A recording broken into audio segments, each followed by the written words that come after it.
थोड़ा से शर्म करो, खुदा से डरो।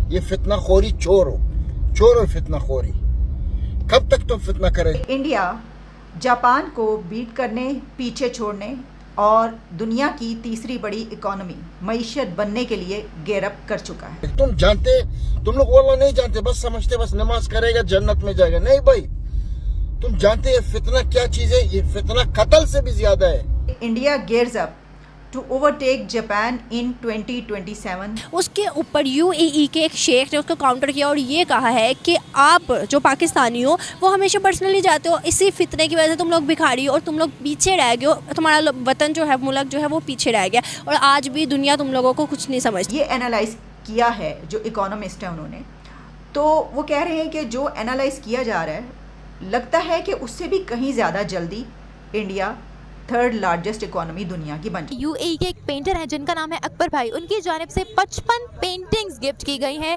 नरेंद्र मोदी को, क्योंकि वो नरेंद्र मोदी के बहुत बड़े फैन हैं। ये इंडियंस तो छोड़ा ही नहीं है भाई, कोई टॉप ऑफिस जिधर जाओ एक इंडियन बैठा होता है उधर।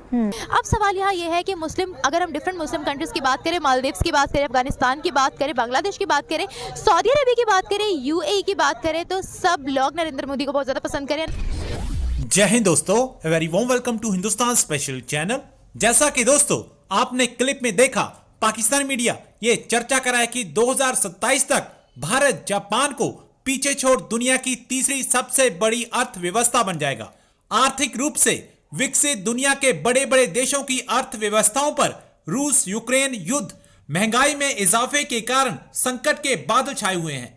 इन देशों पर मंदी का खतरा मंडरा रहा है, पर भारत को इस वक्त दुनिया का चमकता हुआ सितारा बताया जा रहा है। आईएमएफ के मुताबिक 2025-26 में भारतीय अर्थव्यवस्था जर्मनी के बराबर दुनिया की चौथी बड़ी अर्थव्यवस्था होगी। 2026-27 में भारतीय अर्थव्यवस्था का साइज बढ़कर $4.94 ट्रिलियन का हो जाएगा और उसके बाद के वर्ष 2027-28 में भारतीय अर्थव्यवस्था जापान के $5.17 ट्रिलियन के मुकाबले बढ़कर $5.36 ट्रिलियन की होगी। खलीज टाइम्स की एक खबर मेरे सामने मौजूद है, उस पर बात की लेते हैं। खलीज टाइम्स में ये खबर कुछ घंटे पहले पब्लिश हुई है। आप कह सकते हैं कि 20 आवर्स पहले या 24 घंटे पहले, आप ज़्यादा से ज़्यादा लगा सकते हैं। और खलीज टाइम्स में खबर ये है कि India gears up to overtake Japan in 2027 as world's third largest economy।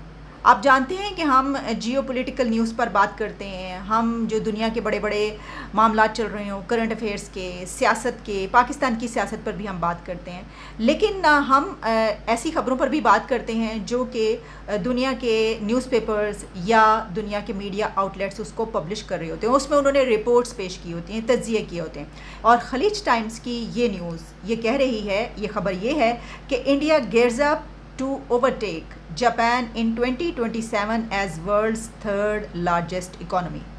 कि इंडिया जापान को बीट करने, पीछे छोड़ने और दुनिया की तीसरी बड़ी इकोनॉमी मईशत बनने के लिए गेयर अप कर चुका है।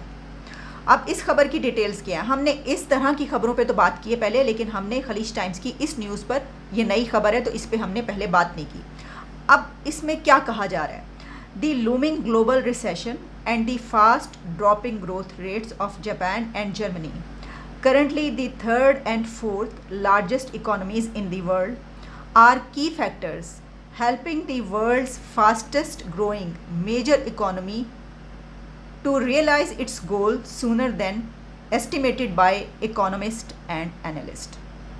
आप समझ सकते हैं कि इसका क्रक्स है, यानी उसमें ये कहा गया है कि ये जो हम आपके सामने रिपोर्ट पेश करें या हमने ये तज्ज़िया कैसे किया, हमने ये रिज़ल्ट कैसे निकाला, तो इसकी वजह ये है कि इस वक्त जो जर्मनी और जापान है वो उनकी इकॉनमी जिस तरीके से आगे बढ़ रही है, या दुनिया का जो एक ग्लोबल रिसेशन है उसकी वजह से उनको जो मुश्किलात दरपेश हैं, उनको देख के ये एनालाइज़ किया है जो इकोनॉमिस्ट हैं उन्होंने। तो वो कह रहे हैं कि जो एनालाइज़ किया जा रहा है लगता है कि उससे भी कहीं ज़्यादा जल्दी इंडिया थर्ड लार्जेस्ट इकोनॉमी दुनिया की बन जाएगा। अभी फिफ्थ है। अच्छा, ये कह रहे हैं 2027। मुझे एक और जगह पर इससे मिलता जुलता एक और आर्टिकल या ख़बर मिली, लेकिन वो मैंने इसलिए इसमें शामिल नहीं की क्योंकि वो इंडिया के ही एक मीडिया आउटलेट की थी।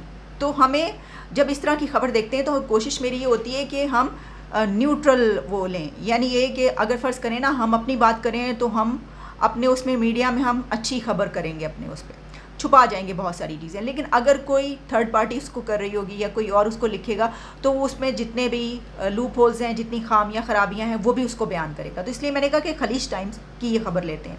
उसमें कहा गया है 2028, जबकि इसमें कहा जा रहा है 2027।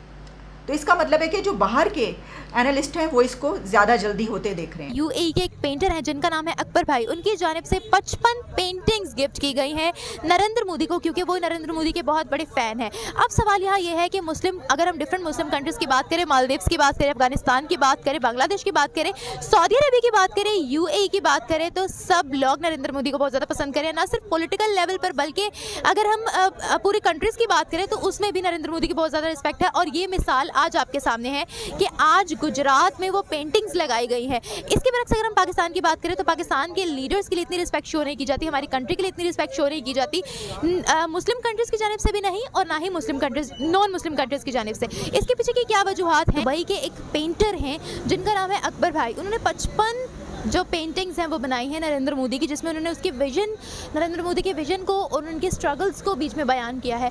इसके बारे में आपका क्या कहना है? सही है, लेकिन क्या कहते हैं, ये आप इसे समझ लें, ये सियासत ही है। ये क्या कहते हैं, कभी भी एक मुसलमान एक काफिर के लिए नहीं क्या कहते हैं कुछ करेगा। ये तो ये मुसलमान, आप हिस्ट्री उठा के देख लें। बात सुने, हमारी अगर हम हिस्ट्री की बात करें, हमारी हिस्ट्री टेक्स्ट बुक्स में हमें जस्ट इंडिया के नेगेटिव पॉइंट्स दिखाए गए हैं, उनका कोई पॉजिटिव पॉइंट दिखाया गया है? यार पॉजिटिव अगर हम सिर्फ अवाम की बात करें ना इंडिया की, तो वो बिल्कुल सही है, ठीक है। अगर मैं उनको देखूं तो जैसे एक बात बताएं, हम यहाँ पर पाकिस्तान में खड़े होकर कह रहे हैं कि उन्होंने ये गलत किया है। आप मुझे ये बताएं, हम लोग ये क्यों कह रहे हैं कि उन्होंने गलत किया है? नरेंद्र मोदी तो इंडिया के लीडर है, उन्होंने इंडिया के लिए इतना कुछ किया है। अब मुसलमान है ना दुबई वाले, मुसलमानों की तरफ से उनको अप्रिसिएशन मिल रही है, कुछ तो उन्होंने ऐसा कारनामा सर अंजाम दिया है। हम यहाँ खड़े होकर नरेंद्र मोदी की बुराइयां करते हैं, क्यों? क्योंकि हमारे दरमियान कश्मीर आ जाता है, इसीलिए हम लोग जेलसी फील करते हैं। उसके ऊपर यूएई के एक शेख ने उसको काउंटर किया और ये कहा है कि आप जो पाकिस्तानी हो वो हमेशा पर्सनली जाते हो, इसी फितने की वजह से तुम लोग भिखारी हो और तुम लोग पीछे रह गए हो, तुम्हारा वतन जो है, मुल्क जो है वो पीछे रह गया और आज भी दुनिया तुम लोगों को कुछ नहीं समझती। क्या लगता है कि यूएई इतने ज़्यादा प्रमोट क्यों कर रहे हैं इंडिया को और इतने ज़्यादा उनसे पर्सनल क्यों? थैंक यू सो मच, आपने मुझे कंसीडर किया इस क्वेश्चन के लिए। तो पहले तो मैं ये बात आपको कहना चाहूँगी कि एक पॉइंट ऑफ व्यू से मैं एग्री करती हूँ यूएई के शेख से। I am not going to promote India, या मैं उसको बिल्कुल भी सपोर्ट नहीं कर रही हूँ। अब जो शेख हैं वो इसलिए रिएक्ट कर रहे हैं और उन्होंने पाकिस्तान को एक रियल बेस पे बोला है। एक्चुअली हमें ज़रूरत है हमें चेंज करने की। वो जो बात कर रहे हैं वो वाकई नो डाउट हम अगर कहीं ना कहीं पीछे हैं तो इन लेग पुलिंग की वजह से ही पीछे हैं।